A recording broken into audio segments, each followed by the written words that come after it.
சந்தௌலி என்கிற ஒரு அழகான கிராமம். அந்த கிராமத்துல 90 வயசு பாட்டி ஒருத்தவங்க மரண படுக்கையில கிடக்குறாங்க. அந்த பாட்டியுடைய மனசுல பழைய ஞாபகங்கள் ஓடிக்கிட்டே இருக்கு. சின்ன வயசுல அவங்க ரொம்ப ஏழ்மையான நிலைமையில வளர்ந்தவங்க. அதே ஊர்ல பாஷா என்கிற சீமான் ஒருத்தர் இருந்தாரு. அவரோட தொழிலே வட்டி வாங்குறதும் வட்டிக்கு விடுவதும் தான். அந்த பாஷா கிட்ட ஜமீலாவுடைய அப்பாவான அகமது ஏராளமான கடன் வாங்கி இருந்தார். அகமதுவால தான் வாங்கின கடனை ஒரு கட்டத்துல அடைக்கவே முடியல. ஆனா பாஷாவுக்கு அகமது மகளான ஜமீலா மேல ஒரு கண்ணும் தீராத காதலும் இருந்தது. இந்த நிலையில அகமது கிட்ட பாஷா வாங்கின கடனை திருப்பி கேட்டு நிக்கிறாரு. ரொம்பவே நெருக்கம் கொடுக்கிறாரு. ஆனா அகமதால அவர் கேட்ட அந்த பணத்தை அவருக்கு கொடுக்க முடியல. பாஷா அகமது கிட்ட சொல்றாரு, நீ பணம் கொடுக்கலனாலும் பரவாயில்ல, உன்னுடைய மகள் ஜமீலாவை எனக்கு 2ஆம் தாரமாக திருமணம் செய்து கொடு அப்படின்னு கேட்கிறாரு. பாஷாவுக்கு 39 வயது, ஆனா ஜமீலாவுக்கு 20 வயது தான் ஆகுது. ஆனாலும் தந்தை படுற கஷ்டத்தை பார்க்க சகிக்காம ஜமீலா திருமணத்துக்கு வேண்டா வெறுப்பாக ஒத்துக்கிறாங்க. பாஷா ஜமீலா 2 பேருடைய திருமணமும் நல்ல முறையில நடக்குது. பாஷாவுடைய முதல் தாரமான மெஹர் 5 வருடத்துக்கு முன்னாடியே நோய்வாய்ப்பட்டு இறந்து போயிடுறாங்க. அதனாலதான் 2வது திருமணம் செஞ்சுக்கிறாரு பாஷா. ஆனாலும் ஜமீலா மேல பாஷா உயிரையே வச்சுட்டு இருக்காரு. அதிகப்படியான அன்பை பொழிறாரு. அவர் வட்டி தொழில சம்பாதிச்ச எல்லா பணத்திலையும் ஜமீலாவுக்கு கிலோ கணக்குல நகைகளை செஞ்சு போட்டு அழகு பார்க்கிறாரு. ஜமீலா அவர் வீட்டுக்கு வந்த நேரத்திலிருந்து அவர் இன்னும் அதிகமா சம்பாதிச்சு பெரிய பணக்காரரா மாறிட்டாரு. 2 பேரோட இல்லற வாழ்க்கை ரொம்பவே சந்தோஷமாக தான் போயிட்டு இருந்தது. அவங்களுக்கு 8 குழந்தை பிறக்குது. ஜமீலா எளிமையான வீட்டில் பிறந்து ஏழ்மையிலே வளர்ந்தவங்க. ஆனாலும் சிறுவயதுல தான் பட்ட ஏழ்மையின் அவமானங்களை மறக்க, அந்த நினைவுகளில் இருந்து வெளிவர, தன்னை ஒரு பணக்காரியாக எல்லோர்கிட்டையும் காட்டிக்கொள்ள எப்போதுமே விலை உயர்ந்த ஆடைகளை தான் அணிவாங்க. அது மட்டும் இல்லாம கணவன் தனக்கு வாங்கி கொடுத்த பல சவரன் நகைகளை தன் உடல்ல எப்பொழுதுமே போட்டுக்கிட்டு இருப்பாங்க. பார்ப்பவர்களுக்கு கூட ஒரு நகை கடையை எதிரில் நிக்கிற மாதிரி தோணும். பெற்ற பிள்ளைகளை கூட தன்னுடைய நகைகளை தொடக்கூடாதுன்னு சொல்லி வைத்திருந்தாங்க. இந்த நிலைமையில தான் ஜமீலாவுக்கு 63 வயதாகும் போது பாஷா இறந்து போயிடுறாரு. ஜமீலா ரொம்ப துக்கப்படுறாங்க. கணவன் இறந்தும் கூட கணவன் தனக்கு வாங்கி கொடுத்த பல சவரன் நகைகளை எப்பவுமே போட்டுக்கிட்டு இருக்காங்க. எல்லாரும் ஜமீலாவை விமர்சனம் பண்றாங்க. ஆனா அந்த விமர்சனத்தை காதுல வாங்கிக்காம எப்பவுமே தான் உடம்புல நகைகள் இருக்கிற மாதிரி பார்த்துப்பாங்க ஜமீலா. தன்னுடைய முதல் மகன் முகமது கிட்ட அடிக்கடி சொல்லிக்கிட்டே இருப்பாங்க, முகமது, உனக்கு உன்னோட கூட பிறந்த எல்லாருக்குமே கோடிக்கணக்கான சொத்துக்களை உங்க அப்பா சேர்த்து வச்சுட்டாரு. அதுக்கு முன்னாடி நான் போட்டு இருக்கிற இந்த நகை ஒன்றும் பெருசு கிடையாது. அதனாலதான் நான் இறந்த பிறகும் இந்த நகைகளை என்னோட சவப்பெட்டியில நீ சேர்த்து புதைக்கணும்னு நான் கேட்டுக்கிறேன். இதுதான் என்னோட கடைசி ஆசை அப்படின்னு அவங்க சொல்றாங்க. அப்படி நீ புதைக்கலைனா நீ என்னுடைய மகனே கிடையாதுன்னு சொல்றாங்க. நான் உன்னை இறந்தும் கூட மன்னிக்க மாட்டேன் அப்படின்னு சொல்றாங்க. இப்பொழுது ஜமீலாவுக்கு வயது 90 ஆயிடுச்சு. அவங்க மரணப்படுக்கையில படுத்துக்கிட்டு இருக்காங்க. ஆனாலும் தன்னுடைய உடல் முழுக்க நகைகளை அணிந்து கொண்டுதான் இருக்காங்க. மருத்துவருங்க ஜமீலாவை பரிசோதிக்கிறாங்க. அவங்க அதிக நேரம் இருக்க மாட்டாங்க, அவங்க இறந்து போயிடுவாங்கன்னு சொல்றாங்க. ஆமா, உண்மைதான். ஜமீலா மரணத்தை எதிர்நோக்கி காத்துக்கிட்டு இருக்காங்க. ஜமீலாவோட மகள்கள் 2 பேருக்குமே அவங்க எப்ப இறப்பாங்க, அவங்களுடைய நகைகளை நாம எப்ப எடுத்துக்கலாம் அப்படின்ற எண்ணம் தான் இருந்துச்சு. ஆனா ஜமீலா இறக்காம வெகு நேரமா மூச்சை கையில பிடிச்சுக்கிட்டு இருக்காங்க. அவங்க இறக்காம இருந்ததால காத்திருந்து எரிச்சல் அடைந்த அந்த 2 மகள்களுமே ஜமீலாவுடைய உடல்ல இருக்கிற நகைகளை எடுக்க முயற்சி செய்யும் போது ஜமீலா சாக போற தருவாயில கூட அவங்க மேல ரொம்ப கோவப்படுறாங்க. அதிகமா கத்துறாங்க. நீங்க என் மகள்கள் என்று கூட நான் பார்க்க மாட்டேன், உங்களை விட மாட்டேன், உங்களை கொன்று விடுவேன் அப்படின்னு சத்தம் போட்டுட்டு அங்கேயே அப்பவே செத்து போயிடுறாங்க. ஜமீலா போட்ட சத்தத்தால அந்த வீடே அதிருது. அதனால அந்த 2 மகள்களுமே அந்த நகைகளை எடுக்காம பயத்துல ஒதுங்கி நிக்கிறாங்க. ஜமீலாவுடைய மூத்த மகன் முகமது ஜமீலா எப்படி ஆசைப்பட்டாங்களோ அது மாதிரியே அந்த எல்லா நகைகளையும் போட்டு ஜமீலாவை இடுகாட்டில புதைக்கிறான். ஜமீலாவுடைய சொந்தக்காரங்க நிறைய பேர் இடுகாட்டுல அவங்களுடைய இறுதி சடங்குல கலந்துக்கிறாங்க. இதுல தூரத்து சொந்தமான இம்ரான் என்பவனும் அந்த இறுதி சடங்குல கலந்துக்கிறான். ஜமீலாவை அதிக நகைகளுடன் புதைப்பதை பார்த்த இம்ரான் ஆச்சரியப்படுறான். இம்ரான் பேராசை பிடிச்சவன்.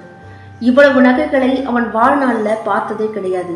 ஜமீலாவின் உடல்ல இருந்த நகைகளை எப்படியாவது எடுத்து விட வேண்டும்னு யோசனை பண்ணிக்கிட்டு அதுக்கான சமயத்தை பார்த்து காத்துக்கிட்டு இருக்கான். ஜமீலா புதைக்கப்பட்டதும் எல்லாரும் மௌன அஞ்சலி செலுத்திட்டு அந்த இடத்தை விட்டு போயிடுறாங்க. ஆனா இம்ரான் மட்டும் அங்கிருந்து போகாம ஜமீலாவுடைய நகைகளை எல்லாம் எடுத்துக்கொள்ள தருணம் பார்த்து அந்த நேரம் பார்த்து குளிர்ந்த காற்று வீசுது, இடியுடன் கூடிய மழை பெய்யுது. எல்லாரும் கலைந்து போயிடுறாங்க. அந்த இடத்துல இம்ரானை தவிர யாருமே இல்லை. இம்ரான் கொஞ்சம் கூட தாமதிக்காம ஜமீலாவுடைய சவக்குழியை தோண்டி அந்த நகைகளை எல்லாம் மூட்டையா கட்டி எடுத்துக்கிட்டு சவக்குழியிலிருந்து மேலேற நினைக்கிறான். இன்றோட நம்ம எல்லா பிரச்சனையும் தீர்ந்ததுன்னு நினைச்சுக்கிட்டு சவக்குழியை விட்டு மேலே ஏறும்போது அவனை ஏதோ ஒன்று பிடிச்சி இழுக்குது. இம்ரான் அந்த இடத்திலேயே பயந்து போறான். உடல் நடுநடுங்குது. மனதை தேற்றிக்கிட்டு சவக்குழிய திரும்பி பார்க்கறான்.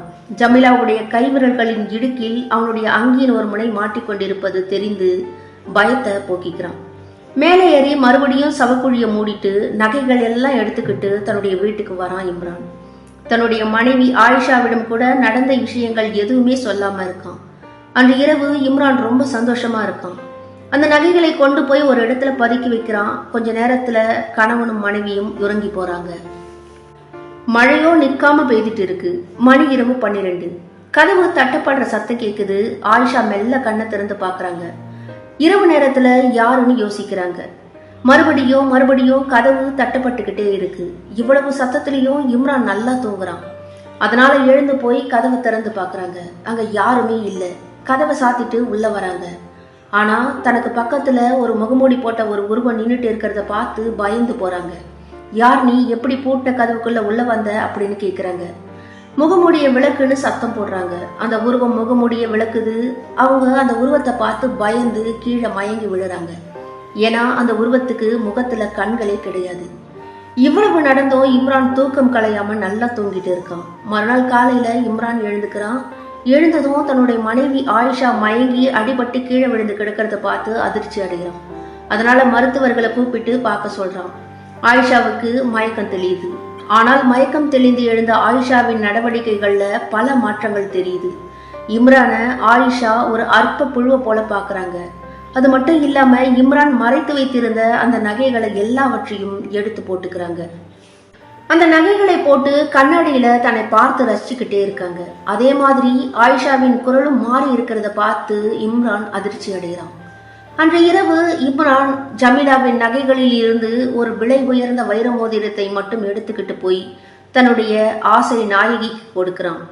அன்று இரவு வீட்டுக்கு வராம அங்கேயே தங்கிடுறான். பொழுது விடியறதுக்கு முன்னாடியே ஆயிஷா தூங்கி எழுவதற்கு முன்னாடியே பின்வாசல் வழியாக வீட்டுக்கு வந்து படுக்கையில படுத்து இருந்த ஆயிஷாவை பாக்குறான். முடியெல்லாம் அவளுக்கு கொட்டி கிடக்கு. அவளுடைய முகம் சுருக்கம் விழுந்து போயிருக்கு. அவளுடைய உருவத்தை கண்ணாடியில பாக்குறான். அங்க ஜமீலா படுத்து கிடக்கிறது தெரியுது. அதனால பயந்து போன இம்ரான் நேரா ஜமீலாவுடைய மூத்த மகன் முகமது கிட்ட ஓடுறான். போய் நடந்தது எல்லாவற்றையும் சொல்லி மன்னிப்பு கேட்கிறான். தெரியாம செஞ்சுட்டேன்னு அழுகுறான். அதனால முகமது அவன் மேல இறக்கப்பட்டு அவனை ஒரு மௌலி கிட்ட கூட்டிட்டு போறான்.